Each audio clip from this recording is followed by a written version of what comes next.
Pada tanggal 15 Agustus 1945, Kaisar Hirohito memerintahkan penghentian permusuhan terhadap sekutu. Berita ini disiarkan di radio Jepang dari Tokyo dan didengar oleh Sultan Syahrir. Pukul 8 malam, golongan muda mengadakan pertemuan di Laboratorium Bakteriologi Jalan Pegangsaan Timur nomor 17, Jakarta. Apakah kalian sudah mendengar bahwa Jepang itu telah mengalami kekalahan? Belum, benarkah itu, Bung? Sebenarnya apa yang terjadi dengan Jepang? Yang saya dengar, sekutu telah menjatuhkan bom di kota Hiroshima dan Nagasaki. Sehingga sekarang Jepang telah melakukan gencatan senjata. Berarti kita harus segera memproklamirkan kemerdekaan. Iya benar, kalau tidak, kita tidak akan merdeka untuk selamanya. Kediaman Soekarno, Jalan Pegangsaan Timur nomor 56, Jakarta, pukul 10 malam. Kita harus segera memproklamirkan kemerdekaan sekarang, Bung. Tidak bisa seperti itu. Jepang sudah mengambil keputusan untuk memerdekakan Indonesia.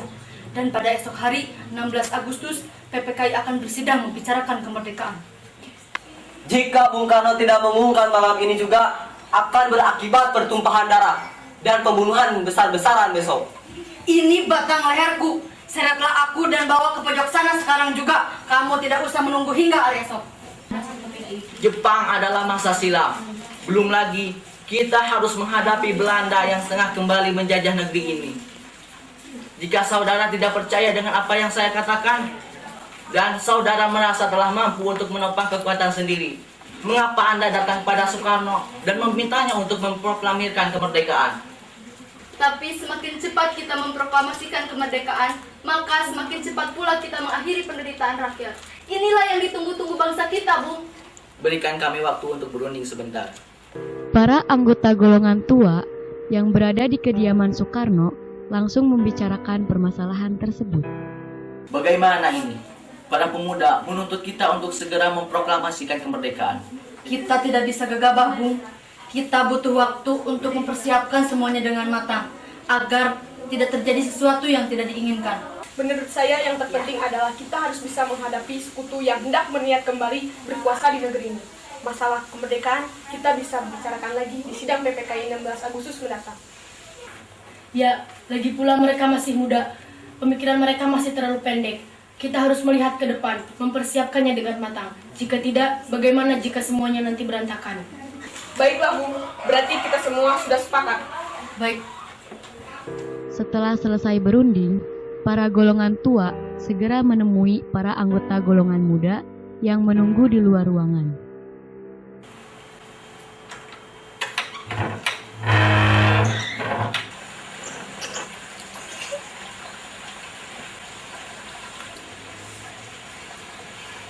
Setelah kami berunding tadi, kami memutuskan untuk tidak tergesa-gesa mengenai hal proklamasi.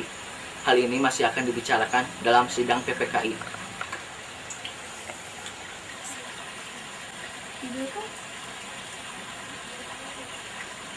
Sebaiknya kita rundikan kembali, Bu. Baiklah. Dengan berat hati mendengar keputusan tersebut, para pemuda pun meninggalkan kediaman Soekarno. Tetapi mereka tidak putus asa. Mereka pun menyusun strategi bagaimana membujuk Soekarno dan Muhammad Hatta untuk memproklamasikan kemerdekaan sesegera mungkin. Kita harus melakukan sesuatu kepada Bung Karno dan Bung Hatta.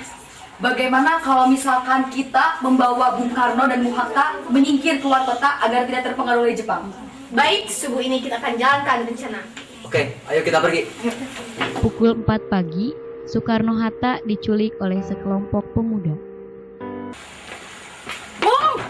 Bung! Buka, Bung! Bung! Keluar! Buka, Bung!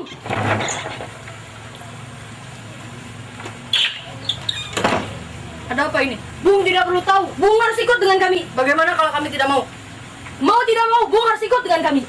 Mau dibawa kemana kami? Ayo ikut, Bung!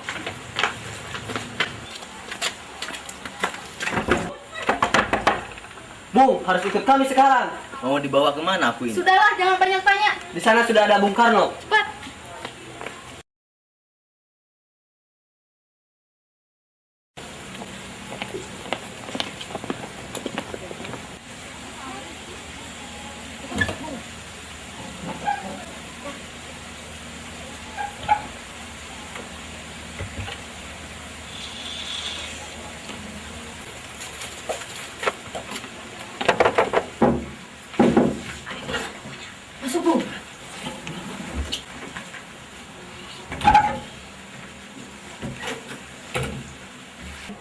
Jelaskan sekarang, mengapa saudara sekalian membawa kami ke sini? Kami ingin membicarakan kembali masalah proklamasi. Bukankah tempo hari sudah kami katakan kepada kalian bahwa untuk urusan proklamasi masih akan dibicarakan dalam sidang PPKI? Memang benar adanya, tetapi kami semua berpendapat mengapa harus menunggu hasil dari sidang PPKI sementara kita masih bisa bergerak dengan kekuatan sendiri. PPKI itu bentukan Jepang, Bung. Kami semua ingin memproklamasikan kemerdekaan tanpa campur tangan dari Jepang. Pendapat itu memang benar, namun kita masih terlalu dini untuk memproklamasikan kemerdekaan. Selain itu, kita belum siap dan kita masih membutuhkan Jepang untuk merdeka. Bagaimana bila perkataan Jepang tentang kemerdekaan bangsa Indonesia hanya janji manis belaka? Apa yang akan Anda lakukan? Apakah akan selamanya menunggu janji itu, Bung? Kita harus segera memproklamasikan kemerdekaan sekarang juga demi rakyat yang telah terbelenggu oleh penjajahan di negara kita sendiri. Mereka berhak bebas dan sekaranglah saatnya. Tenang saudara sekalian, mari kita bicarakan semuanya dengan kepala dingin. Tidak perlu ada ketegangan, mengerti? Sudanco Singgih membawa Soekarno dan Muhammad Hatta menjauh dari perdebatan itu. Kemudian mereka berunding. Saya mengerti perhitungan Anda berdua mengenai masalah proklamasi ini. Kita memang belum merencanakannya dengan matang. Tetapi saya yakin kita dapat bangkit dan memanfaatkan situasi ini. Kesempatan tidak datang dua kali, Bung. Apa yang mereka katakan benar adanya, dan saya mendukung mereka. Tetapi, apakah kita bisa? Akankah ini semua mungkin dilakukan? Tentu mungkin, Bung. Asal kita berusaha, tentu kita akan temukan jalan keluarnya. Lagi pula, para pemuda di Jakarta sedang menyusun strategi pertahanan untuk mencegah serangan dari Jepang ataupun sekutu yang tidak menerima proklamasi dari bangsa kita. Baiklah, saya setuju. Kita akan memproklamasikan kemerdekaan tanpa campur tangan Jepang. Baiklah, Bung. Peristiwa hilangnya Soekarno-Hatta yang tidak ada di tempat saat pertemuan PPKI disampaikan Sudiro kepada Mr. Subarjo. Soekarno dan Hatta menghilang. Mereka tidak berada di kota. Sepertinya mereka diculik. Apa? Benarkah itu? Di mana mereka sekarang? Saya juga tidak tahu. Sepertinya pemuda bawah tanah yang melakukannya. Pemuda bawah tanah? Wicana! Wicana! Ia pasti tahu di mana Soekarno dan Hatta berada sekarang. Pada siang hari, Mr. Subarjo bertemu dengan Wicana di kantornya. Tolong beritahu, di mana Bung Karno dan Hatta sekarang? Saya tidak tahu di mana mereka. Tidak mungkin Anda tidak tahu. Ada apa ini? Tolong beritahu saya, di mana Bung Karno dan Bung Hatta sekarang? Anda tidak perlu khawatir. Bung Karno dan Bung Hatta aman bersama kami. Kami sengaja mengasingkan mereka keluar kota agar mereka terhindar dari Jepang. Katakanlah kepadaku, di mana mereka sekarang? Aku akan menjamin keselamatan mereka untuk kembali ke Jakarta dan menjamin untuk kemerdekaan esok harinya. Baiklah, Yusuf Kunto akan mengantar Anda ke tempat Soekarno-Hatta berada sekarang. Ini saya sekarang. Pada pukul 17.30 waktu Indonesia Barat, rombongan dari Jakarta tiba di Rengas Dengklok untuk menjemput Soekarno dan Muhammad Hatta.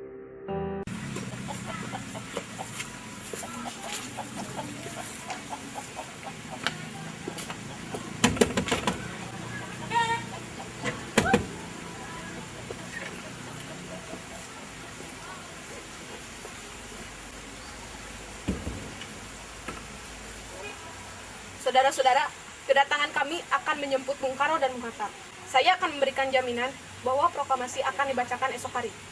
Baiklah, kami akan melepaskan Bung Karno dan Bung Hatta kembali ke Jakarta. Kalian berdua bawa mereka ke sini. Baik, tunggu sebentar, Bung.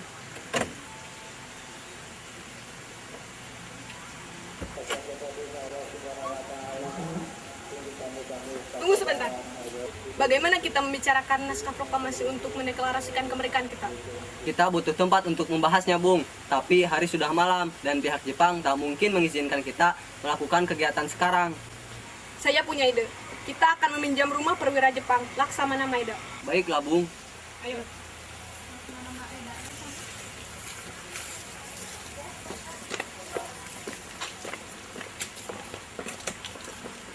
Semua anggota golongan tua maupun muda kembali ke Jakarta untuk membahas lanjut rencana proklamasi kemerdekaan tanggal 17 Agustus 1945. Pukul 9 malam, rombongan sampai di Jakarta. Rombongan kemudian berangkat ke rumah Laksamana Maeda di Jalan Imam Bonjol nomor 1.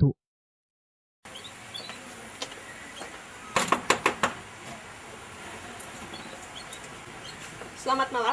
Selamat malam, ada apa? Maaf, kami mengganggu Anda malam-malam begini. Kami perlu tempat untuk membicarakan rencana kemerdekaan yang akan dilangsungkan esok hari. Benarkah itu? Saya turut gembira mendengar kabar ini. Kalau begitu, masuklah. Keamanan akan saya jamin. Baiklah, terima kasih. Ayo.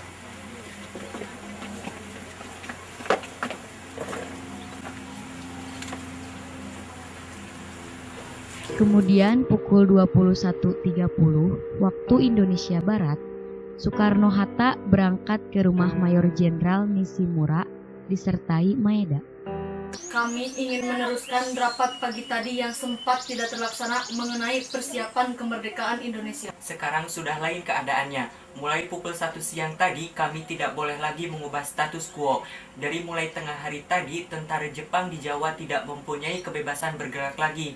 Mereka semata-mata alat sekutu dan harus menurut perintah sekutu. Pemerintah Tokyo sudah mengakui kemerdekaan Indonesia melalui perantara Jenderal Terauchi dan pelaksanaannya diserahkan kepada PPKI yang pada pukul 24 nanti akan memulai rapat di rumah Laksamana Maeda. Apabila rapat itu berlangsung tadi pagi akan dibantu, tetapi setelah tengah hari kami harus tunduk kepada pemerintah sekutu dan tiap-tiap perubahan status quo tidak diperbolehkan. Perundingan dengan Nishimura menemui jalan buntu. Akhirnya Soekarno-Hatta kembali ke rumah Maeda. Perumusan teks proklamasi dilakukan di ruang makan Maeda. Soekarni, Sayuti Melik, dan BM Diah menyaksikan Soekarno, Muhammad Hatta, dan Mr. Ahmad Subarjo membahas perumusan naskah proklamasi. Setelah menyusun teks proklamasi, ketiga tokoh itu menuju serambi depan untuk menemui para hadirin yang ada. Saat itu waktu sudah menunjukkan pukul 4 pagi. Lalu ia membacakan hasil rumusan teks proklamasi yang saat itu masih berupa konsep. Apakah kalian setuju dengan konsep rumusan ini? Bagaimana jika kata tempo kita ganti menjadi kata tempo? Dan kata wakil-wakil bangsa Indonesia menjadi atas nama bangsa Indonesia. Dan Jakarta 17/8/05 menjadi Jakarta hari 17 bulan 8 tahun 05. Benar, usulan yang bagus. Bagaimana hadirin? Benar, setuju. Setuju. Maaf, apakah Sayuti bisa mengetik naskah ini dengan perubahan-perubahannya? Bisa, Bu. Ya sudah, tolong ketik naskah ini dengan cepat. Siap, laksanakan. Sayuti Melik pun mengetik naskah proklamasi. Kemudian setelah selesai, naskah itu diberikan pada Soekarno. Ibu, naskahnya sudah selesai. Sekarang tinggal siapa yang akan menandatangani naskah ini? Bagaimana kalau naskah ini yang menandatangani adalah kita semua yang hadir di sini? Setuju. Ya, saya setuju. Dengan mengacu fakta Declaration of Independence. Saya tidak setuju. Sebaiknya ditandatangani oleh Bung Hatta dan Bung Karno saja. Ya, setuju. Itu lebih baik. Sekarang yang harus kita pikirkan, di mana teks proklamasi ini akan dibacakan. Kami sudah menyiapkan tempat untuk membacakan teks proklamasi ini. Di mana? Di lapangan Ikada. Saya menolak. Kenapa Anda menolak? Karena kalau kita membacakan naskah proklamasi ini di lapangan Ikada, pasti akan timbul bentrokan dengan tentara Jepang. Bagaimana kalau kita membacakan teks proklamasi ini di rumah saya? Mungkin tentara Jepang tidak akan mengacaukan proklamasi kemerdekaan Indonesia. Setuju. Kan sudah selesai disusun. Bagaimana kalau kalian pulang ke rumah masing-masing dan istirahat saja? Pagi harinya kita berkumpul di rumah Soekarno. Ya, kami semua sudah lelah. Sebaiknya kami semua pulang terlebih dahulu. Dan kami ingin mengucapkan kepada Tuhan terima kasih. Sama-sama. Akhirnya dini hari, tanggal 17 Agustus 1945, semua pulang ke rumah masing-masing. Tetapi para pemuda tidak pulang, melainkan mereka menghimpun rekan-rekannya untuk menyebarluaskan berita itu ke segenap masyarakat Jakarta. Pagi harinya, di rumah Insinyur Soekarno telah dipadati oleh sejumlah massa. Semua persiapan telah disiapkan pagi itu. Tokoh-tokoh pejuang Indonesia telah hadir di lokasi. Di antaranya yaitu Mr. A.A. Maramis, Cokro Aminoto, Oto Iskandar Dinata, Ki Hajar Dewantara, M. Tabrani, dan lain-lain. Pada saat yang sama, Soekarno dan Ibu Fatmawati berbincang sejenak. Alhamdulillah semuanya telah berjalan dengan lancar. Terima kasih kau telah menemani saya di saat-saat yang cukup menguras pikiran ini. Iya, alhamdulillah. Oh iya Pak, apakah kalian sudah merencanakan bagaimana proklamasi besok akan berlangsung? Sudah, kita akan melaksanakan upacara bendera yang akan diiringi oleh lagu Indonesia Raya karya Bung Supratman. Bukankah kita tidak punya bendera? Lantas bagaimana? Ya Allah, Bapak sampai lupa. Bagaimana jika kau saja yang buat benderanya? Tapi Pak tidak punya kain Pak, yang ada hanya kain merah dan putih, apa tidak apa-apa? Tentu saja, buatkan saja bendera yang sederhana. Yang penting kita sudah berusaha menyediakannya. Baiklah Pak. Kemudian Fatmawati mencari kain itu. Setelah selesai mencari, Fatmawati menjahit dengan tangan. Akhirnya, segala persiapan proklamasi kemerdekaan Indonesia selesai. Begitu pula dengan tiang bambu yang sudah dicari oleh Suhud.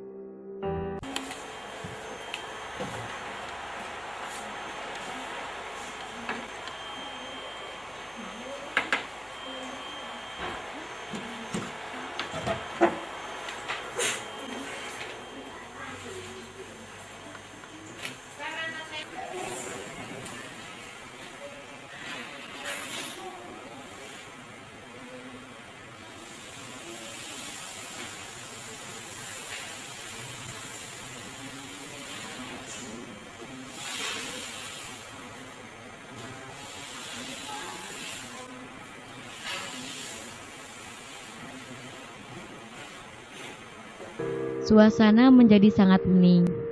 Soekarno dan Hatta dipersilahkan maju beberapa langkah dari tempatnya semula. Dengan suaranya yang lantang dan mantap, Soekarno pun membacakan pidato pendahuluan sebelum beliau membacakan teks proklamasi. Saudara-saudara sekalian, saya telah minta saudara hadir di sini untuk menyaksikan peristiwa maha penting dalam sejarah kita. Berpuluh-puluh tahun kita bangsa Indonesia telah berjuang untuk kemerdekaan tanah air kita, bahkan telah beratus-ratus tahun. Gelombangnya aksi kita untuk mencapai kemerdekaan tanah air kita ada naik dan turunnya, tetapi jiwa kita tetap menuju ke arah cita-cita. Juga di dalam zaman Jepang, usaha kita untuk mencapai kemerdekaan Indonesia tidak berhenti. Di dalam zaman Jepang ini, tampaknya saja kita menyadarkan diri kepada mereka, tetapi pada hakikatnya tetap kita menyusun tenaga kita sendiri, tetapi kita percaya kepada kekuatan sendiri. Sekarang tibalah saatnya kita benar-benar mengambil nasib bangsa dan nasib tanah air kita di dalam tangan kita sendiri. Hanya bangsa yang berani mengambil nasib dalam tangan sendiri akan dalam berdiri dengan kuatnya. Maka kami tadi malam telah mengadakan musyawarah-musyawarah dengan pemuka-pemuka rakyat Indonesia dari seluruh Indonesia. Permusyawaratan itu seia sekata berpendapat bahwa sekaranglah datang saatnya untuk menyatakan kemerdekaan kita. Saudara sekalian, dengan ini kami menyatakan kebulatan tekad itu. Dengarlah proklamasi kami. Proklamasi kami, bangsa Indonesia, dengan ini menyatakan kemerdekaan Indonesia.